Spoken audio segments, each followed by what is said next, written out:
Yo, what's up mga kaibigan? Nalina tayo magkwentuhan. Kanina nga'y naganap na ang unang pagkakataon kung saan nagkasabay sa isang NBA game si LeBron James at ang kanyang panganay na anak na si LeBron James Jr. o mas kilala bilang Bronny James. Sa second quarter kung saan ito naganap ay tila ba naglaro nga si LeBron on a different gear.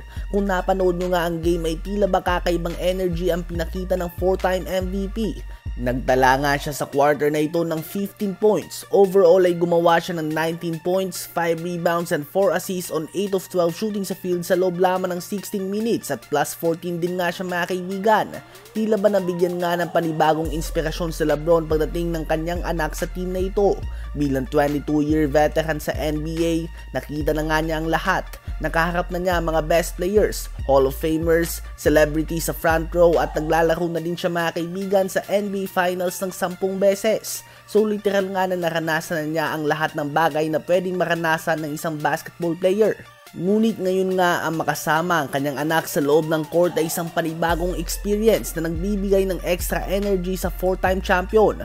Ganun pa man, we can't say the same kay Bronny dahil nagtala lamang siya kanina ng 0 points, 2 rebounds, 0 assists and 4 turnovers sa loob ng 11 minutes kung saan na-outscore ang Lakers ng Suns ng 14 points.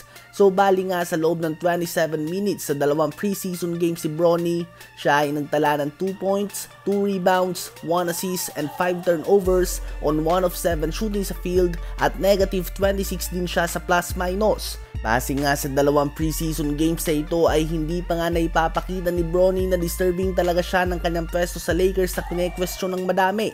Subalit bigyan natin ng oras ang bata na may matinding pressure sa pagiging anak ng isa sa mga pinakamagaling na basketball player sa kasaysayan ng sport. Ganun pa man, swerte nga ni Bronny dahil nabibigyan talaga siya ng tsansa. Hindi nga lahat nabibigyan ng pagkakataon mga kaibigan. Ang sunod na preseason game ng Lakers ay sa Biyernes pa, 8 AM Philippine time at laban nga ito sa Milwaukee Bucks. Ano ba masasabi nyo tungkol dito? Ngayon ay tumungo naman tayo sa game ng Washington Wizards at ng Toronto Raptors. Ito nga ang preseason debut mga kaibigan ng number 2 pick ng NBA draft ngayong taon, Alexander Sarr, na nagkalat noong NBA Summer League. Nagtala lang nga siya ng 5.5 points on 19% shooting sa field and 11% sa 3 points noong Summer League. Matapos nga nito ay tinawag ng madami ang French big man bilang bust at mahinang number 2 pick. Ganun pa man, kanina nga ay bumawi siya mga kaibigan. Bagamat natambakan ng Wizards ng Raptors sa score na 125-98, si Alex Sarr ay gumawa ng 15 points, 4 rebounds and 3 assists on 6 of 8 shooting sa field at 3 of 4 shooting sa 3-point line. Napakasolid na nga ng mga stats na yan lalo na't ginawa niya lamang ito sa loob ng 22 minutes of playing time. Bukod sa kanya ay 16 points at 6 assists nga naging ambag ni Jordan Poole. Ano ba masasabi niyo tungkol dito?